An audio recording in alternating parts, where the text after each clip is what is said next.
¿Qué tal mis ciberinformantes? Bienvenidos a un nuevo video de Colateral México. Les recuerdo, mi nombre es Evan Corona y los invito a que se suscriban al canal, le den clic en la campanita para recibir notificaciones por cada video que subimos. El día de hoy les traigo un tema bastante jugoso, pero al mismo tiempo controversial. Y es que les voy a hablar de la democracia en México y las instituciones que tenemos para asegurarla. Sí, yo creo que ustedes ya se están haciendo una idea de lo que vamos a hablar el día de hoy. Es que el Instituto Nacional Electoral ha sido tema de bastantes debates con respecto a sus roces con el presidente Andrés Manuel López Obrador y bueno, la decisión del INE de prohibir sus videos tanto de su segundo informe de gobierno como de sus mañaneras en los estados de Hidalgo y Coahuila que están cerca a elecciones. ¿Por qué sucedió esto? Vamos a ver un poquito de lo que nos dijo el presidente Andrés Manuel López Obrador al respecto. Presentar nuestra queja ante el Tribunal Electoral porque el INE nos quita un mensaje en televisión, porque hablo del Papa Francisco, cuando el Papa Francisco es, además de líder religioso, jefe de Estado. Ustedes ya lo vieron, el presidente fue muy claro en cómo está bastante extrañado ante esta situación y obviamente va a avanzar por el lado de la justicia, va a intentar ver por qué es que suceden este tipo de censuras en sus palabras de parte del INE. Y es que dentro de algunos de sus spots que yo creo que ustedes han visto en la televisión nacional, había hecho una cita al Papa Francisco y había tomado algunas de sus palabras y bueno, esto fue un poquito complicado ya que, como ustedes recordarán, el Estado mexicano es laico. Esto significa que no puede tener nada que ver con la iglesia o con estas creencias de una religión en particular, considerando que en México la mayoría de los mexicanos somos católicos, me incluyo en eso, pero la mayoría son católicos, o al menos en los censos eso se ha demostrado. Bueno, creo que a pesar de que sí es un jefe de Estado reconocido como jefe de Estado de la Ciudad-Estado del Vaticano,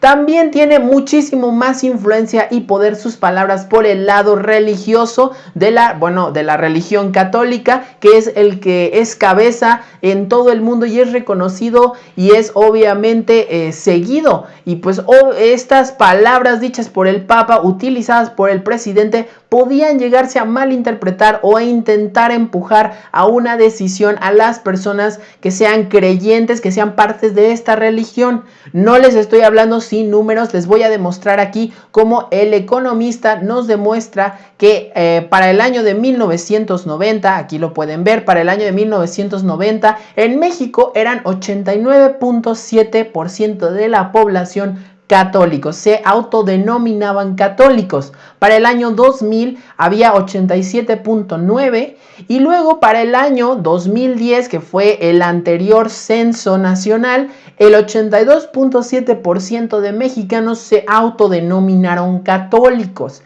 Esto es muy impresionante, ya que si ustedes recordarán, en México actualmente somos aproximadamente 130 millones de mexicanos, lo que significa, nada más quítenle unos 10 años, tal vez la cifra podría bajar un poco más, no tanto, y entonces nos encontramos con que de esa cantidad, más de 120 millones de mexicanos se consideraban pues el 82.7% católicos. Esto significa que, claro, las palabras del Papa a veces pueden impactar un poco más, porque hay muchas personas creyentes, tanto en el estado de Hidalgo y Coahuila, que son donde se ha centrado esta problemática, pero alrededor de México, obviamente utilizar y citar estas palabras podría ser un poquito mal interpretado, a pesar de que no sean las intenciones del presidente Andrés Manuel López Obrador.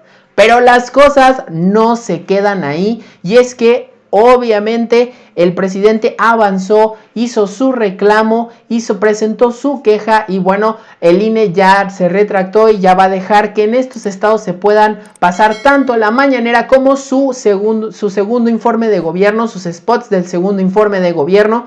Y bueno, Obviamente esto provocó bastante inestabilidad. Si es que ustedes no lo sabían, el señor senador Félix Salgado Macedonio, que es de parte de Morena, nos mostró en Twitter varias, sus intenciones con respecto al INE. Al parecer no estaba muy feliz con el actuar del INE, ya que, le recordó al Instituto Nacional Electoral que si el presidente Andrés Manuel López Obrador quiere, dicho instituto desaparece. O sea, si el presidente Andrés Manuel lo decide, va a desaparecer, ya no va a existir, y mencionaba que podría crear entonces en su lugar el Instituto Electoral del Pueblo. Un instituto con igualito, nada más con otro nombre, pero simplemente para hacer ese cambio, demostrarle al INE que sabes que si el presidente lo decide, tú vas a estar fuera, tú vas a cambiar, tú no vas a seguir siendo el mismo, lo cual se puede interpretar ahí un poquito como la prepotencia del senador, pero claro, hay que escuchar de repente los reclamos porque tenemos que exigir al INE que siempre sea imparcial y que siempre intente buscar la democracia en México. Además de todo esto dicho en Twitter, ustedes mismos lo pueden buscar por el senador Salgado Macedonio. También pidió la destitución del consejero presidente del INE, el señor Lorenzo Córdoba. Literalmente dijo: hay que quitar a Córdoba o nombrar el Instituto Electoral del Pueblo. Y el López Obrador tiene facultades para desaparecer el INE y crear otro. Como les digo, a mi parecer es algo un poquito exagerado. Yo creo que sí, obviamente siempre va a haber gente corrupta o gente que esté malintencionada en puestos de poder, pero lo que tenemos que hacer es lograr quitar a estas personas del poder y seguir con nuestras instituciones que nos hacen más fuertes. Las instituciones nos han dado mucho en los pasados 20 años, aunque podría parecer que no. ¿Por qué lo estoy mencionando? Y es que es bastante importante recordar lo dicho también por el presidente con respecto a el perseguir a los expresidentes. Si recuerdan, el presidente Andrés Manuel nos había dicho a todos y a todas que iba a organizar una consulta, generar una consulta popular para asegurarse de que el pueblo, de que las personas mexicanas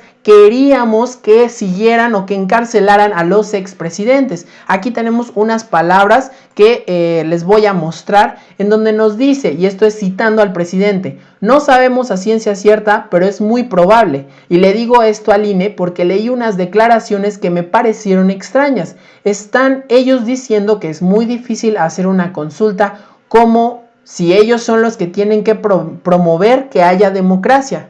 Que se ajusten el cinturón, que ahorren, pero no puede condicionarse la consulta a que haya más dinero. Si la gente quiere una consulta, porque en la democracia la gente es la que decide, pues hay que hacerle caso a la gente, hay que hacerle caso al pueblo. Esto fue lo dicho por el presidente Andrés Manuel López Obrador después de que el señor Lorenzo Córdoba, que como ustedes ya saben es el consejero presidente del INE, haya dicho que tenía que analizarse, tenían que ver a ver si había dinero, porque obviamente el próximo año, como recordarán, va a haber elecciones en la mayoría de los estados del país, lo cual es muy importante que estemos al pendiente. Pero pues obviamente para el INE el organizar esta nueva consulta popular para ver si juzgamos a los expresidentes es algo que tendrán que, en palabras del presidente Andrés Manuel, amarrarse el cinturón y asegurarse de hacerla cumplir. Desde mi punto muy personal, yo considero que esta consulta popular no es algo muy necesario. ¿Por qué? ¿Por qué lo estoy diciendo? Porque para mi ver tiene que juzgarse a estos expresidentes, se tiene que perseguir a estas personas, porque si rompieron la ley, si cruzaron eso, ya no hay vuelta atrás, tiene que dejar de haber impunidad, como hemos dicho antes. Es por eso que digo que no creo necesaria esta consulta, porque siento que la ley se tiene que cumplir, más allá de preguntar a cada uno si queremos, es así tiene que ser, porque nuestra ley nos demanda que nos aseguremos de que todos cumplan su trabajo, y si no lo cumplen va a haber consecuencias. No puede haber impunidad en México, no más, por favor. Y bueno, claro, ahí las cosas no se quedan, y es que el presidente habló mucho sobre el INE, como les digo, pero ¿cuál es la importancia del INE? ¿Cuál es realmente el trasfondo del INE? Aquí podemos ver en la página oficial del INE donde nos dice: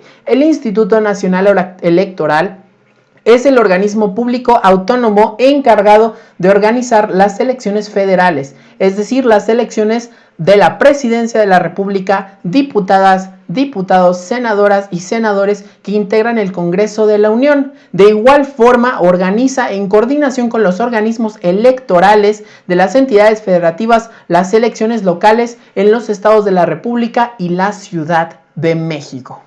Con esta definición espero que nos quede un poquito claro de qué hace el INE, para qué existe. Y es que recordemos, fue instaurado en 1997, lo cual representó para México no nada más un avance en democracia. Déjenme les recuerdo que antes de que existiera el INE, y antes obviamente del siglo XXI, el partido del PRI había estado en el poder durante mucho tiempo. Entonces la existencia del PRI dio al mundo una idea de que México por fin avanzaba en la democracia y por fin iba a haber una institución que asegurara que los votos que fueran para cada persona, bueno, fueran de verdad contados y no nada más se decidiera al dedazo al siguiente presidente. Y fue de esta manera que para el año 2000 hubo un cambio de poder de, en este caso, el PRI al PAN. No estoy hablando de si fue bueno, si fue malo, estamos hablando de la importancia ante el exterior y la importancia para nosotros al interior, cómo logramos que ya no estuviera en la presidencia el partido del PRI, sino que estuviera otro partido. Bueno o malo, eso se los dejaré a ustedes, pero claro, es muy importante recordar la importancia del INE. No nada más se trata de cambiarlo, de eliminarlo, tenemos que siempre investigar y, como les dije, castigar a los que no cumplan con la ley, más allá de deshacer nuestras instituciones que hacen más fuerte la democracia en México. Pero bueno, siempre les pido que ustedes me expongan cuál es su punto de vista. Yo estoy dispuesto a aprender, a abrir debate, así que vayan a los comentarios, díganme qué piensan, ¿están de acuerdo? ¿No están de acuerdo? Nos vemos en el siguiente video de Colateral México. Mi nombre es Evan Corona. Hasta la próxima.